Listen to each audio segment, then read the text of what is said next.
பேரும் அந்த செவந்தி சித்தப்பாவை பார்த்து, ஐயோ சார் நாளை விடுங்க, நீங்க எனக்கு கொடுத்த எம்டி பதவியை என்னால ஏத்துக்க முடியாது, நான் உங்களுக்கு பண்ணி கொடுக்கறேன்னு சொன்ன பிரியாணி பிசினஸையும் இனியும் தொடர்ந்து என்னால பண்ண முடியாதுன்னு சொல்லிருப்பா. அப்படி பண்ணா உங்க பையன் எங்க மொத்த குடும்பத்தோட நிம்மதியையும் கெடுத்துருவாருன்னு சொல்லிட்டு இந்நேரம் கிளம்பிருப்பா சித்தி.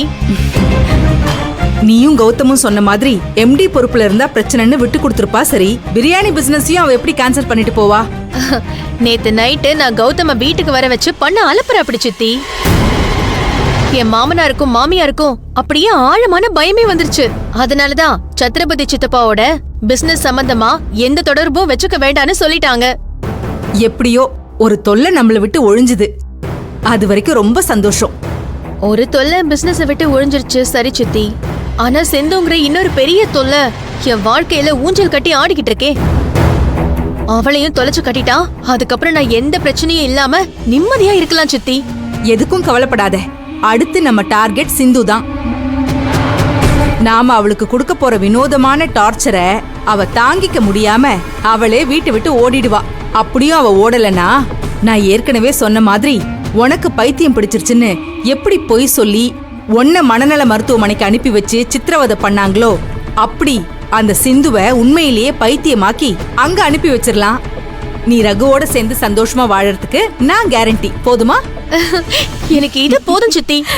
சித்தி, நம்ம கௌதம்க்கு போன் பண்ணி என்னாச்சுன்னு கேட்கலாமா? இப்ப வேண்டாம்.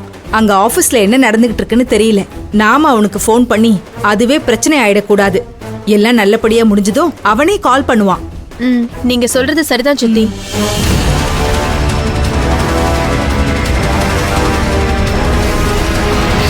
சித்தி, கௌதம் வந்துட்டான். ஹே கௌதம், என்னாச்சு? செவந்தி சித்தப்பா கிட்ட சொல்லிட்டு அவளோட பிசினஸ் கணக்கு வழக்கையெல்லாம் முடிச்சிட்டு கிளம்பிட்டாளா? அக்கா, நம்ம நினைச்ச முதல்ல அங்க எதுவும் நடக்கலக்கா. அவன் நிரந்தரமா அங்க டேரா போட்டுட்டா.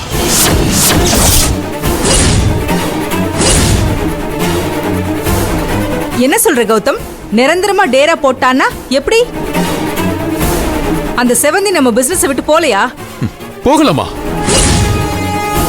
ஆனா செவந்தி வீட்ல இருந்து கிளம்பும் போது என்ன சொல்லிட்டு போனா தெரியுமா? நான் எம்டி பொறுப்பையும் ஏத்துக்க மாட்டேன், பிசினஸையும் வேண்டான்னு சொல்லிட்டு வரேன்னு உறுதியா சொல்லிட்டு தான் போனா கௌதம். அந்த நம்பிக்கையில தான் நான் உனக்கு போன் பண்ணி சொன்னேன். அக்கா, நீங்க சொன்ன தகவல் எல்லாம் சரிதான். அவளும் ரகுவும் அப்பாவை பார்த்து மொத்தமா பிசினஸ்ல இருந்து விளைக்கிறேன்னு தான் சொன்னாங்க. ஆனா அப்பாதான் காம்ப்ரமைஸ் பண்ணி அவளை எம்டி பொறுப்பை ஏத்துக்க வச்சிட்டாரு. அவ பண்ணிட்டு இருந்த பிசினஸையும் கண்ணி பண்ண வச்சிட்டாரு. ஆரம்பத்துல எல்லாம் நமக்கு ஃபேவரா நடந்துட்டு இருக்குன்னு தானே நம்ம சந்தோஷப்பட்டுட்டு இருந்தோம். கடைசியில நம்ம நினைச்சதுக்கு எதிர்மாறா எல்லாமே நடந்து போச்சு. சித்தப்பா அவளை காம்ப்ரமைஸ் பண்ணிருந்தாலும் அவ பிடிவாதமா எனக்கு எதுவும் வேணான்னு சொல்லி விலகி வந்திருக்கணுமே. அவதுக்கு சரின்னு ஒத்துக்கிட்டா. அக்கா, அவ எப்படிக்கா வேணான்னு சொல்லுவா? நம்ம ரெஸ்டாரண்ட்டுக்கு எம்டி ஆகணும், கெத்த காட்டணும்னு நினைச்சுதானே பிளே பண்ணி அந்த போஸ்டர் என்கிட்ட இருந்து பிடிங்கிருக்கா. அவ மாமனாரும் மாமியாரும் சொன்னதுக்கு சரின்னு சொன்னவ இங்க வந்து மனசு மாறிட்டாளே. அந்த பேராசை புடிச்ச சதிகாரி கடைசியில அவளோட வேலையை காட்டிட்டாளே கௌதம். இன்னியோட அவ ஒழிஞ்சு போயிடுவான்னு சந்தோஷப்பட்டுட்டு இருந்தேன். அது நடக்காம போயிடுச்சே. அது மட்டும் இல்லம்மா, இனிமே எனக்கு டீச்சரே அந்த செவந்தி தான். என்ன சொல்ற கௌதம்? உனக்கு அவ டீச்சரா? ஆமாமா. அப்பா பிசினஸ்ல பிஸியா இருக்கிறதுனாலயும் நீ லேடிஸ் கிளப்னு போயிட்டு வர்றதுனாலயும் என்ன சரியா வளர்க்காம நான் கெட்டு போயிட்டேனாமா. அதனால என்ன சரிப்படுத்தி ஒரு நல்ல மனுஷனா ஒப்படைக்கிற பொறுப்ப அந்த செவந்தி கிட்ட அப்பா கொடுத்திருக்காரு. அவளும் இதுல என்ன சரின்னு சந்தோஷமா ஏத்துக்கிட்டா. உன்னை திருத்தறதுக்கு அவ யாருடா? திருந்த வேண்டியதே அவதானே. அவ உன்னை திருத்த போறாளா? உன் அப்பனுக்கு புத்தி கெட்டு போச்சு. அதான் அந்த ஆளு இப்படி எல்லாம் எல்லாம் மீறி போயிட்டு இருக்காரு. சித்தப்பா சொன்னாரு சரி சித்தி. அந்த செவந்தி எப்படி மனசுல கொஞ்சம் கூட பயம் இல்லாம கௌதம திருத்தறதுக்கு சரின்னு சொல்லிருப்பா? அவ என்ன கடவுளோட மறுபிறப்பா? ஏதோ வாயில வச்சு சாப்பிடுற அளவுக்கு பிரியாணி பண்ணுவா, அவ்வளவுதான். அதுக்கு மேல அவளுக்கு ஒண்ணுமே தெரியாது. பிரியாணி பிசினஸ்னு உள்ள நுழைஞ்சு அப்படியே சதி பண்ணி என் பையன் கிட்ட இருந்த எம்டி போஸ்ட்ல வந்து உட்கார்ந்தது இல்லாம இப்ப என் பிள்ளைய திருத்துற டீச்சர் வேலையும் கையில எடுத்திருக்கா. அடுத்து மெல்ல மெல்ல அப்படியே என் வீட்டு பொறுப்பையும் அவ கண்ட்ரோல்ல கொண்டு வந்து மொத்தமா அடக்கி ஆள்றதுன்னு திட்டம் போட்டிருக்கா. அவளை இதுக்கு மேல விட்டு வச்சா சரியா இருக்காது. அவ வாழ்க்கையில மறக்க முடியாத அளவுக்கு மரண அடி கொடுக்கணும். அப்பதான் சரியா இருக்கும். நீங்க சொல்ற மாதிரிதான் அவளை ஏதாவது ஒண்ணு பண்ணி ஒடுக்கணும் சித்தி. அவ பெரிய நடிப்புக்காரி.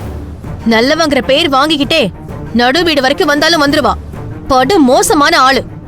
ரொம்ப எச்சரிக்கையா இருக்கணும் சித்தி. கௌதம், உனக்கும் தான் சொல்றேன். அவளை உன்னை கண்ட்ரோல் பண்ணி டீச்சர் வேலை பாக்குறதுக்கெல்லாம் நீ அலோவ் பண்ணிடாத, சரியா?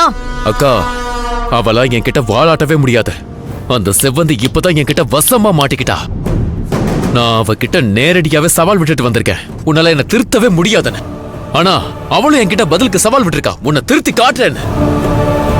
இந்த கௌதமோட ஆட்டத்தை அவ இனிமேதாக்க பார்க்க போறா.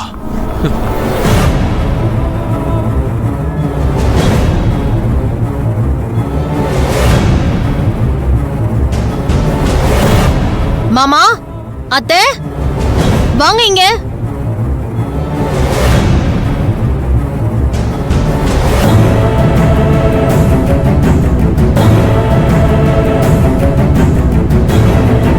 என்னம்மா, என்ன விஷயம்? எதுக்காக கூப்பிட்ட? நீங்களும் அத்தையும் செவந்தி கிட்ட என்ன மாமா சொன்னீங்க? என்ன சொன்ன? இது வரைக்கும் நாங்க செவந்தி கிட்ட எவ்வளோ விஷயம் பேசியிருக்கோம். நீ இப்படி தலையும் இல்லாம வாலும் இல்லாம கேட்ட நாங்க அவகிட்ட எதை சொன்னோன்னு சொல்றது? ஐயோ அத்தை, சத்ரபதி சித்தப்பா கூட பிசினஸ்ல இருந்து முழுசா விலகி வந்துறேன்னு செவந்தி கிட்ட நீங்க சொன்னீங்கல்ல, அதத்தான் சொல்றேன். ஆமாம்மா, நாங்க தான் அந்த பிள்ளைகிட்ட சொன்னோம். அதுவும் சரின்னு நாங்க சொல்றதை ஏத்துக்கிட்டு சத்ரபதி சாரை பார்க்க போறேன்னு போயிருக்கு. அதுக்கு என்ன இப்போ? அவ உங்ககிட்ட சொன்ன மாதிரி எல்லாம் பண்ணல மாமா. அவ பிசினஸ விடவே இல்ல. அங்க ஆபீஸ்க்கு போய் எம்டி சேரை பார்த்த உடனே அப்படியே பேராசையில பல்ல இழிச்சுக்கிட்டு உட்கார்ந்துட்டாளாம். என்ன கிரேன் கட்டி தூக்குனாலும் அவ அந்த சேரை விட்டு நகரவே மாட்டேன்னு எந்திரிக்காமே இருந்துட்டாளாம். அப்படி பதவி பொறுப்பு சேருக்கெல்லாம் பேராசப்பட்டு அலையிறவ நீதான், செவந்தி இல்ல. நீ யாரு, எப்படிப்பட்டவன்னு உச்சந்தலையில இருந்து உள்ளங்கால் வரைக்கும் உன்னை பத்தி நல்லா தெரிஞ்சு வச்சிருக்கிறவங்க நாங்க தான். எங்ககிட்டே வந்து செவந்தியை பத்தி குறை சொல்லிட்டு இருக்கியா? அவளை பத்தி நான் எது சொன்னாலும் நீங்க நம்ப மாட்டீங்களே. அட்லீஸ்ட் இந்த விஷயத்திலயாவது நான் சொல்றத நம்புங்க.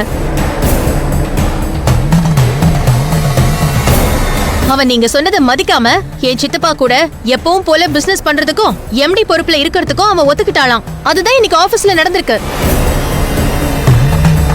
ஏமா, நீ சொல்றதுல எங்களுக்கு நம்பிக்கை இல்ல.